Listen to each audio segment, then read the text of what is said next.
This is Dr. David Chao, Pro Football Doc. Cam Akers' season is over before it started.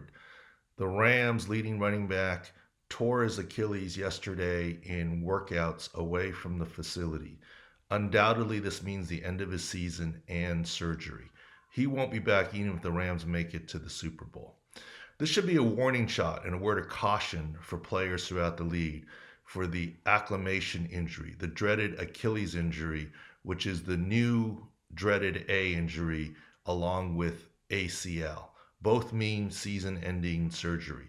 Recently, four Canadian football players, four Saskatchewan Roughriders on the same team at different positions at the same practice without even coaches on the field. Four of them tore their ACL on the same day.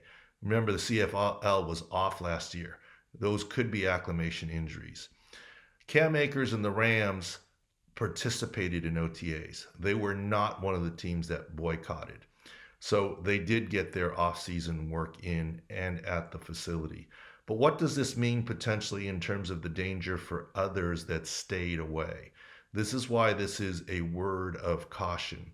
Achilles injuries are quick eccentric load, change of direction injuries that can happen early season. This is why you have to acclimate and work into the workouts. Why are Achilles happening more often now? Think of it this way. My Achilles tendon is not much smaller than Cam Akers. Obviously, Cam's a lot bigger, faster, stronger. So as players get bigger, faster, stronger, their Achilles really doesn't get any bigger or thicker or stronger. I've said before, it's like planting a bigger and bigger tree in the same size pot, or perhaps, putting a race car or an off-road SUV vehicle on the same regular suspension of a regular car on the road. That's where the breakdowns happen, and Achilles is one of the spots, foot and ankle injuries. The one silver lining in all this is I see no way that this is a Jawan James situation. The Broncos chose not to pay Jawan James because he got hurt away from the facility. This will not happen to Cam Akers for several reasons. Number one, it is common for teams to pay players hurt away from the facility, even though the CBA says that you don't have to. Cam Akers has been a good soldier. He's a young player.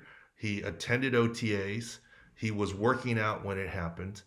And he's also Sean McVay and Les Snead's guy. He's also on a rookie contract deal.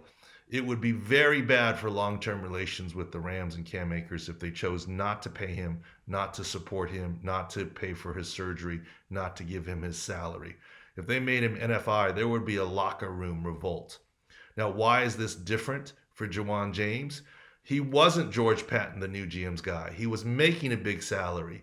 The Broncos player were making a big stink about moving away. And the Broncos could say, we could save $10 million, use this excuse, and move on from Jawan James and not suffer locker room harm.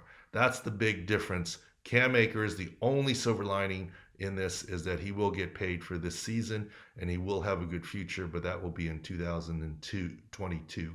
Meanwhile, other players around the league, acclimation injuries, here's your warning. Hopefully it doesn't happen again.